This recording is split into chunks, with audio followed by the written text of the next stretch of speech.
کی خدمت میں حاضر ہوں. ویورز، لوگ کہہ رہے تھے کہ آپ نے پری بجٹ پہ وہ کیا تھا، پروگرام کیا تھا، اب پوسٹ بجٹ پہ آپ نے پروگرام ابھی تک نہیں کیا. مسئلہ یہ تھا کہ ابھی تک جو اوریجنل ڈاکومنٹ تھا، ایک تو اسپیکولیشنز تھی، باتیں تھی، افواہیں تھیں.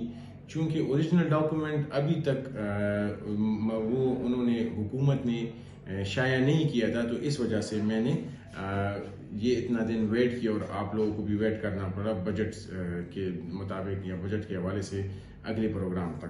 ویورز، اصل میں مسئلہ کیا تھا یہاں پہ؟ جب بجٹ پریزنٹ ہوا اس کے چند دن تک مطلب میڈیا پہ، سوشل میڈیا پہ کچھ باتیں گردش کر رہی تھی، اور وہ باتیں یہ گردش کر رہی تھی کہ حکومت نے بجٹ تو پریزنٹ کر لیا ہے لیکن وہ بجٹ ابھی IMF کے ٹیبل پہ ہے، جو کہ ایک غلط بات تھی اور ایسا کبھی نہیں ہوتا. جب بھی حکومت بجٹ پریزنٹ کرتی ہے تو اس سے پہلے وہ مطلب یہ کہ اگر IMF کے ساتھ اگر ان کا کوئی ایگریمنٹ ہے تو وہ سب سے پہلے ان سے نیگوسیشن کرتی ہیں، پھر ان نیگوسیشنز کے بعد وہ بجٹ ڈاکومنٹ تیار کرتی ہیں. تو ایسی کوئی بات تھی نہیں. دوسری بات جو اہم بات تھی اور جو مجھے پتہ چلی ہے، تو مسئلہ یہ تھا کہ حکومت نے سرکاری ملازمین کی تنخواہ میں 20% اضافے کے حساب سے بجٹ بنایا تھا. چونکہ یہ کولیجن گورنمنٹ ہے تو اس میں کیبنٹ میں بہت سارے لوگ اس کے خلاف تھے، اور لوگوں نے کہا کہ مطلب جتنے بھی ممبرز تھے تو انہوں نے کہا کہ 20% انکریز نہیں بلکہ 30 سے 35% انکریز کرنا چاہیے. اگر آپ کو یاد ہو تو میں نے بھی اپنے پری بجٹ جو میں نے پروگرام کیا تھا تو اس میں نے یہ پریڈکٹ کیا تھا کہ حکومت جو ہے وہ 20% ریلیف نہیں بلکہ 30 سے 35% ریلیف دینے کا سوچ رہی ہے.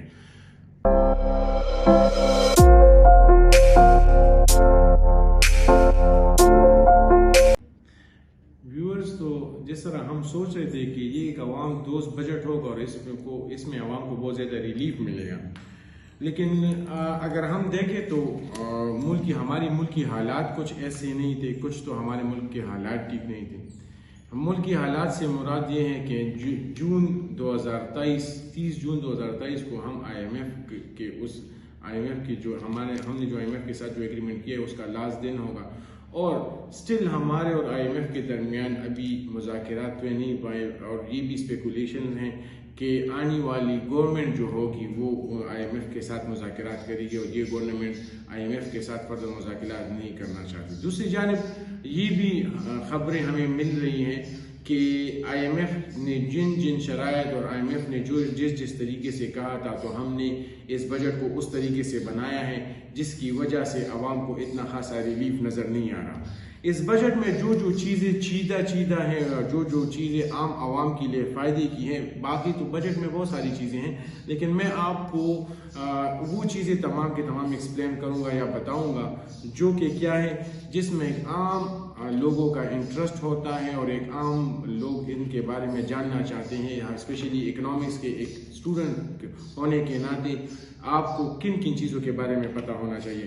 سب سے بڑی بات ہے وہ جو کہ ہم پہلے بھی کر چکے ہیں کہ حکومت نے گریڈ 17 سے 22 تک کے ملازمین کو 30% ریلیف دیا ہے. یہ بھی اگر ہم یہ دیکھیں تو یہ ریلیف بھی بہت کم ہے. یہ ریلیف اس وجہ سے کم ہے کہ کیونکہ ملک کے اندر مہنگائی کا تناسب جو ہے وہ 38% سے 40% کے درمیان ہے، اور حکومت نے ابھی جو دیا ہے، جو ریلیف دیا ہے یا جو تنخواہوں میں اضافہ کیا ہے تو وہ 30 سے 35% ہے، جبکہ پینشن طبقے یا پینشن والے حضرات کے لیے جو انہوں نے جو انکریز کیا دیٹ از اونلی 17% یا 17% ہے. اس بجٹ کا ٹوٹل ہجوم جو تھا وہ کیا ہے، وہ 14,460 ارب روپے ہیں، جس میں سے انٹرسٹنگ بات یہ ہے کہ جس میں سے 7,303 ارب روپے ہم انٹرسٹ اور لون کے مد میں ڈفرنٹ لوگوں جس میں کمرشل بینکس یا IMF یا وہ ادارے جن سے ہم نے قرضے لیے ہیں وہ ان کو ہم یہ ری پے کریں گے یا پے کریں گے. اب آپ سوچ رہے ہوں گے کہ یہ بجٹ تو ڈیفیسٹ بجٹ ہے. یس، بجٹ ڈیفیسٹ بجٹ ہوتا کیا ہے؟